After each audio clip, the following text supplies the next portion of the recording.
Hello বন্ধুরা, কেমন আছো তোমরা? আশা করছি তোমরা সবাই খুব ভালো আছো। আমিও বেশ ভালো আছি। আজকে আমি তোমাদের সাথে শেয়ার করব একটা স্যুপের রেসিপি। কর্ন স্যুপ বা ভুট্টার স্যুপ বলতে পারো। এটা কিন্তু বর্ষাকালে, এমনকি সর্দি কাশি হলে বাচ্চা থেকে বড় সবাই কিন্তু খেয়ে একবার দেখতে পারো। খুবই কিন্তু উপাদেয়। এর জন্য আমি ভুট্টা দানাগুলোকে ভালো করে ছাড়িয়ে নিয়েছিলাম। আর 5 থেকে 7 মিনিটের জন্য আমি এইগুলোকে সেদ্ধ করে নিয়েছিলাম। মিক্সার জারের মধ্যে বেশিরভাগ ভুট্টা দানাগুলোকে দিয়ে দেবো।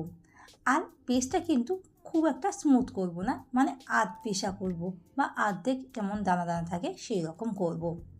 অল্প কিছুটা আমি ভুট্টা দানা রেখে দেবো। দেখতেই পাচ্ছ কীরকম আমি ভুট্টা দানাগুলোকে পেস্ট করেছি। এই রকম কিন্তু করবে, বেশি পেস্ট করলে ভালো লাগবে না খেতে। তো এরপর সাইডে রেখে দিয়ে কী সবজি নিয়েছি তোমাদের সাথে শেয়ার করছি। আমি এখানে গাজর নিয়েছি, ক্যাপসিকাম, পেঁয়াজ কুচি। তোমরা চাইলে বিনস কুচিও নিতে পারো। ঘরে আমার যে সবজিগুলো ছিল সেগুলো দিয়ে আমি এই রেসিপিটা তৈরি করে নিচ্ছি। আর সাথে আদা আর রসুন গ্রেট করে নিয়েছিলাম, তো সেটাও নিয়ে নিয়েছি। এরপর গ্যাসের মধ্যে অল্প কিছুটা বাটার দিয়ে দেবো কড়াইতে। বাটারটা যখন হালকা মেল্ট হয়ে যাবে তখন যে আদা রসুনের পেস্টটা ছিল সেই পেস্টটাকে আমি দিয়ে দেবো। এরপর লো টু মিডিয়াম ফ্লেমে হালকা হাতে নাড়াচাড়া করে নেবো। আর অনেক বন্ধুরা আছো ভিডিও দেখছো কিন্তু লাইক আর হাইপ করতে ভুলে যাচ্ছো। সব বন্ধুদেরকে অনুরোধ করছি ভিডিওটা ভালো লাগলে লাইক হাইপ করতে আর বন্ধুদের সাথে শেয়ার করতে ভুলো না। আর তোমাদের একটা কমেন্টে আমার কিন্তু নতুন নতুন ভিডিও করতে আমার সুবিধা হয়। এরপর যে পেঁয়াজ কুচিটা ছিল সেই পেঁয়াজ কুচিটাও দিয়ে দেবো। সবগুলোকে হালকা হাতে নাড়াচাড়া করে নেব। তোমরা তো সবাই জানো স্যুপের সবজি বেশি ভাজার প্রয়োজন হয় না। তো পেঁয়াজ যখন হালকা কাঁচা গন্ধটা চলে যাবে তখনই কিন্তু এর মধ্যে যে কেটে রাখা গাজর আর ক্যাপসিকাম ছিল সেগুলোকে অ্যাড করে দেবো। সবগুলোকে লো টু মিডিয়াম ফ্লেমে হালকা হাতে এইভাবে নাড়াচাড়া করে নেব।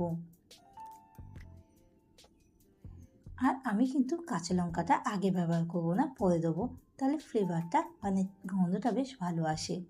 তারপর যা সেদ্ধ করে রাখা কর্নগুলো ছিল মানে ভুট্টা দানাগুলো ছিল সেগুলোকেও দিয়ে দেবো। সবগুলোকে ভালো করে এইভাবে নাড়াচাড়া করে নেব। এর মধ্যে সামান্য একটুখানি নুন অ্যাড করব যাতে গাজর ক্যাপসিকাম আর ভুট্টা দানাটা খুব সহজে সেদ্ধ হয়। সবগুলোকে এইভাবে নাড়াচাড়া করে দিয়ে 1 মিনিটের মতো ঢাকা দিয়ে রাখবো যাতে সবজিগুলো ভালো করে সেদ্ধ হয়ে যায়। তোমরা কে আছো বাড়িতে এইরকম স্যুপ খেতে পছন্দ করো? আমরা তো অনেক সময় নামি দামি রেস্টুরেন্টে গিয়ে স্যুপ করে থাকি বা খেয়ে থাকি। তো তোমরা কিন্তু একবার এইভাবে বাড়িতে খুব সহজেই স্যুপটা বানিয়ে দিতে পারো। আর খেতে যেমনই সুস্বাদু হয় আর খুব সহজেই কিন্তু তৈরি করে নেওয়া যায়। দেখতেই পাচ্ছ সবজিগুলো মোটামুটি ভাজা হয়ে এসছে। এই স্টেজে যে ভুট্টা দানাটা আধপিসা ছিল মানে আধপিসা ভুট্টা দানাগুলো ছিল সেগুলোকে এর মধ্যে অ্যাড করে দেবো। তারপর সবগুলোকে ভালো করে নাড়াচাড়া করে নেব।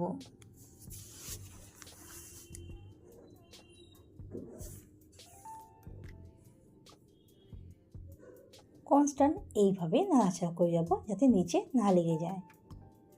এরপর এর মধ্যে পরিমাণ মতো জল দেবো। স্যুপে তো তোমরা সবাই জানো একটু জলের পরিমাণটা বেশি হয়, তো আমি কিন্তু জলটা একটু বেশি করে দেবো।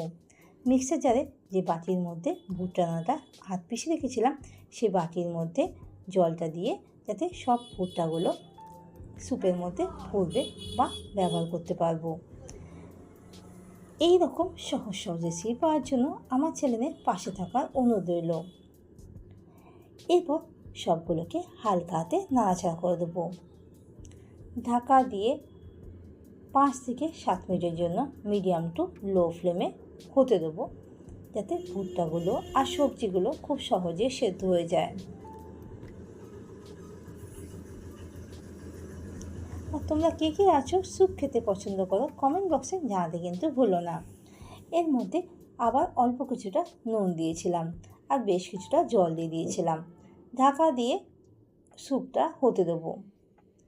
একবার মাঝখানে চেক করে দেখব যে গাজর আর ভুট্টা দানা আর ক্যাপসিকামটা সেদ্ধ হয়েছে কি না। তারপর তার মধ্যে 3-4টে কাঁচা লঙ্কা খুব ঝিরি করে কেটে দিয়ে দেবো।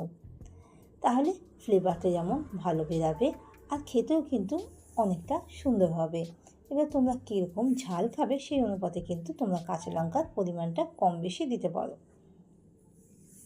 অন্যদিকে একটা বাটির মধ্যে অল্প কিছুটা জল নিয়ে নেবো আর তারপর তার মধ্যে 1 চামচের মতন কর্নফ্লাওয়ার দিয়ে দেবো। কর্নফ্লাওয়ার জলের সাথে ভালো করে মিশিয়ে নেবো। ডাইরেক্ট কিন্তু কর্নফ্লাওয়ার কখনোই তোমরা কড়াইতে বা গ্যাসে দেবে না, তাহলে কিন্তু কর্নফ্লাওয়ারটা ভালো করে গুলবে না। তো তাই জন্য আগে থেকে আমি একটা বাটির মধ্যে জলের মধ্যে কর্নফ্লাওয়ারটাকে গুলে নিয়েছিলাম। এরপর যে স্যুপটা তৈরি করেছিলাম তার মধ্যে অল্প অল্প করে মিশ্রণটা দেবো আর তারপর নাড়তে থাকবো, নাহলে কিন্তু এক জায়গায় কর্নফ্লাওয়ারটা জমে যেতে পারে। কর্নফ্লাওয়ার দিলে স্যুপটা একটু থিক বা একটু গাঢ় আসবে, তাই জন্য কর্নফ্লাওয়ারটা ইউজ করেছিলাম। যখন দেখব স্যুপটা হয়ে এসছে তখন এর মধ্যে অল্প কিছুটা গোলমরিচের গুঁড়ো দেবো। ভিডিওটা ভালো লাগলে চ্যানেলটিকে সাবস্ক্রাইব করে পাশে থাকা বেল আইকনটা অন করে দেওয়ার অনুরোধ রইল নতুন বন্ধুদেরকে। এই রকম সহজ সহজ রেসিপি পাওয়ার জন্য আমার চ্যানেলের পাশে থাকার অনুরোধ রইল। সামান্য কিছুটা বাটার দিয়ে সার্ভ করুন গরম গরম পাউরুটি কিংবা এমনিই খেতে পারো, খেতে কিন্তু অসাধারণ হয় বন্ধুরা। দেখা হবে খুব তাড়াতাড়ি নতুন একটা রেসিপি নিয়ে।